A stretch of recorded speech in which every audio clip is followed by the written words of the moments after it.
muryango w'Imana mukurikirana insamirizi mu vyacu Bikira Mariya, numwanya wo kuzirikana ijambo ry'Imana ryo kuwa kabiri w'indwi ya 13 gihe gisanzwe. Ibisomwa tubisanga aha hakurikira. Igisomwa ca mbere tugisanga mu gitabo c'umuhanuzi Amosi, ikigabane ca 3 kuva ku murongo wa 1 gushika ku murongo wa 8, n'ikigabane ca 4 kuva ku murongo wa 11 gushika kwa 12. Izaburi ni Zaburi ya 5 na inkuru nziza tuyisanga kwa Matayo, ikigabane c'8 kuva ku murongo wa 23 gushika kwa 27. Muri kumwe na Patiri Samson Sabiyumva wo muri diocese y'Ingozi. Ivyo dusoma mu gitabo c'umuhanuzi Amosi. Nimwumva ijambo ry'Umukama yavuze kuri mwebwe mwabana b'Isirayeli, akarivuga kuri wa muryango wose naduganye mu kuwukura mu gihugu ca Misiri. Ni mwebwe gusa namenye mu miryango yose yo kw'isi, nico gituma nzobagendera kubera ivyaha vyanyu vyose. Mbega abantu babiri bojana batabanje kuja inama? Canke intambwe yoroha mu kibira ataco yishe, akabunda k'intambwe kotontomera mw'isenga ryako ataco gafashe, canke inyoni yogwa hasi batayiteze umutego woshibuka ataco ufashe, canke inzamba zovugirizwa mu gisagara abantu ntibakanguke, icago cotera igisagara Umukama atakirekuye. Erega Umukama Imana ntacakora atabanje guhishurira imigabo yiwe abasavyi biwe ari bo bahanuzi. Intambwe iri kiraroha, ninde yoreka kugira ubwoba? Umukama Imana ariko aravumera, ninde yokwanka kumubera umuhanuzi? Narabatembagaje nk'uko Imana yatembagaje Sodoma na Gomora, mukaba nk'igishirira cokowe mu muriro, ariko ntimwagarukiye kuri jewe. Uko niko Umukama agize. Kukaba nkako ngibi ivyo nzokugirira Isirayeli, kandi ko ari vyo nzokugirira, itegurire guhwana n'Imana yawe. Iryo ni ijambo ry'Umukama. Mukama, ubutungane bwawe nibundongore. Mukama, ubutungane bwawe nibundongore. Nturi Imana inezerwa n'ibibi, umubisha ntawe iwawe, abishima ntibaragama imbere y'inyonga zawe. Mukama, ubutungane bwawe nibundongore. Uranka inkozi z'ikibi, ugatikiza abanyakinyoma, umwicanyi n'umuntu w'ubugunge Umukama aramwanka gose. Mukama, ubutungane bwawe nibundongore. Nanje urukundo rwishi umfitiye ruranyubahura, nkinjira mu ngoro yawe, nkakubita ibipfukamiro hasi mpanze ingoro yawe, kandi nkabigirana icubahiro cishi. Mukama, ubutungane bwawe nibundongore.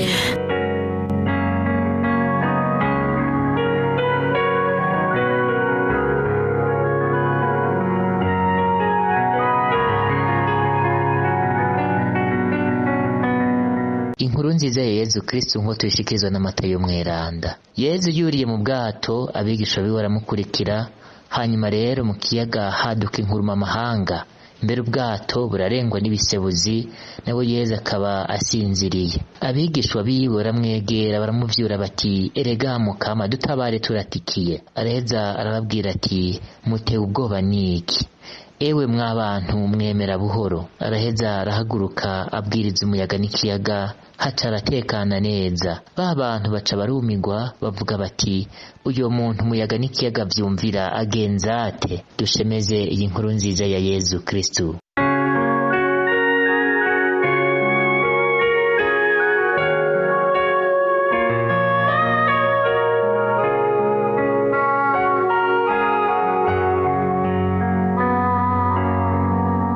Igihugu c'Imana, ijambo ry'Imana tuyagiye ingorane abatumwa bagize aho bajaniye na Yezu mu bwato, bagahura n'ibisebuzi Yezu asinziriye. Ariko bamaze kumuvyura agahagarika ibisebuzi vyose. Tuzirikane uyu munsi ugukangura Yezu mu buzima bwacu. Dutegere ko kuba bari mu kiyaga, bari ahantu hagoye, akarere k'ibigeragezo vyinshi, kabamwo mbere n'imitima ihumanye.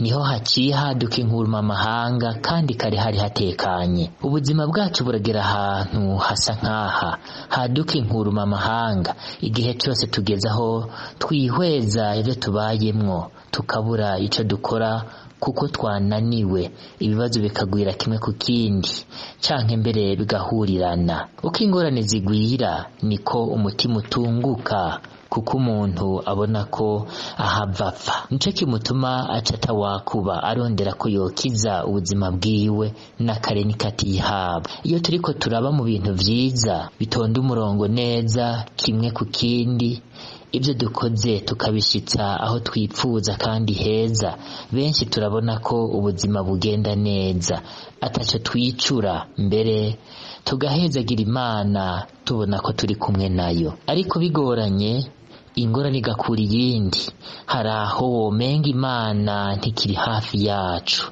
irasinziriye kuko isa n'iyititwararitse ingorane turimwo kandi zigira dutwaka ubuzima. Ngaho aho haba hageze ko dukangura Yezu.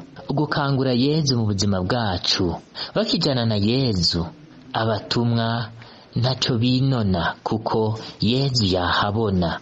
Asinziriye abatumwa ntibabaye bagishobora kuyobora urugendo kuko iyo baja taho babona. None ko inzira batayizi bayerekwa nande? Baciye bambaza Yezu yikanguye aca aratekanya ikiyaga n'umuyaga. Erega uko niko ubuzima bwacu bumeze, niko bwubatse. Igihe turiko turagenda Imana ari iturinze idutambutsa, ntaco twinona, tubona ko dushoboye. Bitanguye kugorana, bitanguye mbere kutwankira, niho dukenera uwo dutabara. Haba hageze nyene ko dukangura Yezu. Mu vy'ukuri Imana ntisinzira. Gukangura Yezu nitwe tuva mw'itiro yo kubona ko dushoboye, nitwe tuva mw'itiro ry'ivyo tubayemwo ngo tubone ko dutunzwe n'Imana. Iyo zibaye ingorane zazindi zisa n'inkuruma amahanga twumvise, hahandi umuntu abona ko mu kanya gato n'ubuzima bwiwe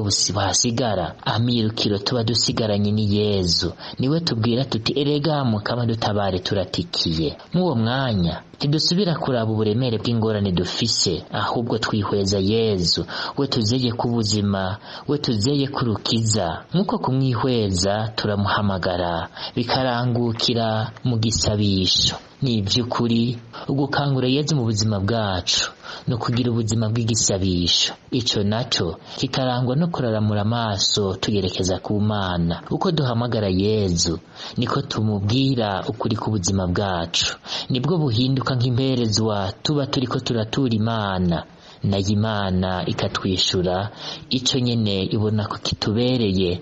Eka noneho iduha ivyiza biduha ubuzima nyabuzima, ubuzima butujana mu buzima budahera. Nivyo tidushobora kubaho neza nk'ab'Imana tutumvirije Imana. Irinzi ivuga nuko ituzi neza, kuko ntaco dushoboye twenyene atari ugucumura. Iravuga ngo idukebure, itwereke aho twokirira, aho turonkera ubuzima bw'ubuhigwe. Tugumye mu gicumuro cacu duhereza gutembagara, tugumye twiraba duhereza kuzimira. None turi kumwe n'Imana niho dukura ubuzima, kuko ariyo idutwaza ibituremereye, ikaduha umuco aho twazimagirika. Ko yo yikoreye ibicumuro vyacu ngo turokoke, uwigetse ko niwe aba mukuri. Naho gutungwa n'ijambo ry'Imana rero. Amen.